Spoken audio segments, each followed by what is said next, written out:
bonsoir mes chers et tendres morbides. Approchez, approchez.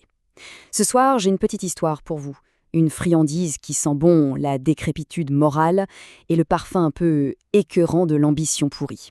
Oubliez les vieux grimoires poussiéreux, les châteaux hantés, non. Notre histoire se passe aujourd'hui, ici même, dans cette jungle de béton et de néon où les âmes, elles se vendent plus vite qu'un iPhone le jour de sa sortie. C'est une fable, oui. Une fable sur la cupidité, la luxure et ce bon vieux karma qui, croyez-moi sur parole, a toujours votre adresse GPS. Alors installez-vous bien confortablement et laissez-moi vous présenter notre champion du jour, un certain Kevin Leblanc. Un nom aussi palpitant qu'une notice d'imprimante, vous ne trouvez pas ? Kevin. Ah, Kevin. C'était le prototype même du génie raté du XXIe siècle. Imaginez un peu le tableau. Un type au visage pâle, cerné par des nuits blanches passées non pas à écrire des poèmes maudits, mais à coder une application soi-disant révolutionnaire. Il vivait dans un 2 pièces au mur si fin qu'il pouvait participer aux disputes de ses voisins. Son régime, nouilles instantanées et amertume pure. Il avait tout misé là-dessus. Et ce soir-là, dans la cave surchauffée d'un bar clandestin qui servait de salle de poker high-tech, il était sur le point de tout perdre. Kevin, les mains tremblantes, a poussé son dernier demi-bitcoin au centre de la table. Perdu. Tout était parti. Le néant. Mais attention, pas le néant romantique d'un poète, non. Le néant bien concret de ne même plus avoir de quoi payer son abonnement Netflix. Et là, une seule idée, aussi sombre que lumineuse dans ce tunnel d'échecs, en finir. Le voilà errant dans la ville, silhouette pathétique sous la pluie acide des néons publicitaires. Ses pas, curieusement, ne l'ont pas mené vers un pont, non, mais vers une lueur étrange au fond d'une ruelle sombre. Un pop-up store éphémère sans la moindre enseigne. Poussé par ce qui lui restait de curiosité, il est entré. L'intérieur, c'était un vrai cauchemar de collectionneur. Des bocaux avec des choses flottantes non identifiées, des automates qui grincent et derrière, un comptoir en os, un vieil homme. Un type qui ressemblait à une rockstar à la retraite qui aurait mal tourné. On l'appelait le conservateur. Une légende du dark web qui vendait des artefacts, disons, particuliers. Accroché au mur, il y avait ce morceau de cuir parcheminé, de la taille d'une serviette. « On appelle ça une peau de chagrin », a dit le vieil homme. Le principe est simple, tu la prends et tous tes désirs se réalisent, instantanément. Le fric, les femmes, le pouvoir, tout ce que tu veux. L'arnaque ? À chaque vœu exaucé, la peau rétrécit, et ta durée de vie avec elle. Le secret, gamin, c'est de ne rien vouloir, a continué le vieil homme. Accepte le vide, et tu vivras vieux et con, comme tout le monde. Mais Kevin n'écoutait déjà plus. Mourir d'ennui ou mourir dans une explosion de plaisir ? Le choix était vite fait. Il a arraché la peau du mur. En sortant, il a ri. Un rire hystérique, amer. Ah, si seulement je pouvais me retrouver dans une orgie décadente, avec du champagne qui coule à flots, a-t-il hurlé à la nuit. À peine la phrase terminée, son téléphone a vibré. Son vœu venait de s'exaucer. Le pacte était scellé. La soirée était une véritable caricature de la gourmandise et de la luxure. Kevin, d'abord un peu hébété, s'est vite laissé porter. Il a bu, il a mangé, il a flirté. Et puis, au milieu de toute cette débauche, il a sorti la peau de sa poche.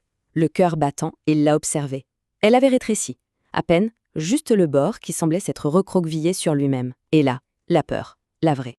Poussé par ses nouveaux amis, il s'est mis à raconter sa vie. Son obsession pour une certaine Chloé, une influenceuse avec 1 million de followers, l'incarnation parfaite de la société du paraître. Et pendant ce temps, il y avait Clara, la douce serveuse qui, elle, croyait vraiment en lui. Mais il la voyait à peine, trop aveuglée par les néons de la célébrité qu'il convoitait. Au petit matin, au milieu des débris de la fête, un homme en costume impeccable s'est approché de lui. Un notaire. « Monsieur Leblanc, j'ai une nouvelle pour vous. Votre grand-oncle, un programmeur excentrique, vient de décéder. Il vous lègue l'intégralité de sa fortune en crypto-monnaie. » Kevin a éclaté d'un rire fou. Il a brandi la peau. « Je veux 600 millions d'euros !» a-t-il hurlé au plafond. Et là, la peau s'est contractée violemment dans sa main, comme un cœur qui fait une crise cardiaque. Il était riche, fabuleusement, dégoûtablement riche. Sa nouvelle vie était un enfer. Une prison dorée gouvernée par une terreur paranoïaque. Il avait beau enfermer la peau dans un coffre-fort, il la sentait rétrécir à chaque désir, même le plus fugace. Oh, j'aimerais que ce feu rouge passe au vert. Et hop, 1 millimètre de vie en moins. Il était le prisonnier de sa fortune. Un homme qui pouvait tout avoir, mais qui ne pouvait plus rien vouloir. Pris de rage, il a tout tenté pour détruire cette peau maudite. Il l'a jetée dans un broyeur industriel. Les lames se sont brisées. Il l'a confiée à des scientifiques. Ils l'ont bombardée de lasers, plongée dans l'azote liquide, soumise à des pressions inimaginables. La peau est restée parfaitement intacte. La science, mes chers amis, ne pouvait rien contre un pacte ancestral. Sa santé a commencé à décliner à vue d'œil. Il maigrissait, ses cheveux grisonnaient.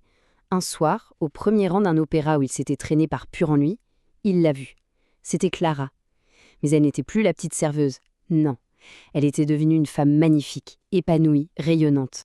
Face à elle, Kevin a tout oublié. La peau, la mort, la peur. Pour la toute première fois, il a ressenti un désir pur. Un désir qui ne venait pas de l'ego ou de la cupidité. Il a juste souhaité l'aimer et être aimé d'elle. Et dans son coffre-fort, à cet instant précis, la peau a dû se ratatiner de moitié. Ils ont vécu quelques semaines d'un bonheur absolu, total. Mais chaque baiser, chaque éclat de rire, chaque projet d'avenir était un vœu qui accélérait la fin. La peau n'était plus qu'un timbre-poste. Lui était devenu un vieillard, crachant ses poumons. Alors il lui a tout avoué. Horrifiée, Clara a voulu le sauver. « Ne désire plus rien, mon amour, ne désire plus rien !» Mais comment ne pas désirer quand on est face à la vie elle-même? Il est rentré à Paris pour mourir. La peau n'était plus qu'un confetti noir posé sur sa table de chevet. Le voilà dans son lit agonisant. Clara est à ses côtés. Sa beauté, sa jeunesse, son odeur, tout en elle criait la vie. Et cette vie a ravivé en Kevin un ultime, un monstrueux désir. Pas l'amour, non, la possession. L'instinct de survie le plus bestial qui soit. Il voulait sa vie, il voulait la consommer. Avec un râle qui n'avait plus rien d'humain, il s'est jeté sur elle. Il l'a mordue à l'épaule, dans une tentative folle de l'absorber, de la vampiriser, de lui voler ne serait-ce qu'une seconde de vie. Et dans cet effort ultime, son cœur a lâché. Il s'est effondré sur elle, mort. Le petit confetti de cuir moire, lui, s'est simplement évaporé. Kevin a eu tout ce qu'il voulait, absolument tout. Il a coché toutes les cases de la réussite moderne. Mais en voulant posséder le monde, il n'a fait qu'accélérer sa propre obsolescence programmée. Chaque désir, vous voyez, est un clou de plus dans son propre cercueil.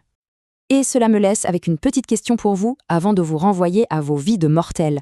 Dans ce monde qui nous pousse constamment à vouloir plus, à désirer plus, à être plus, comment savoir si c'est nous qui consommons ou si c'est le monde qui nous consume? Ah, ah, ah, ah.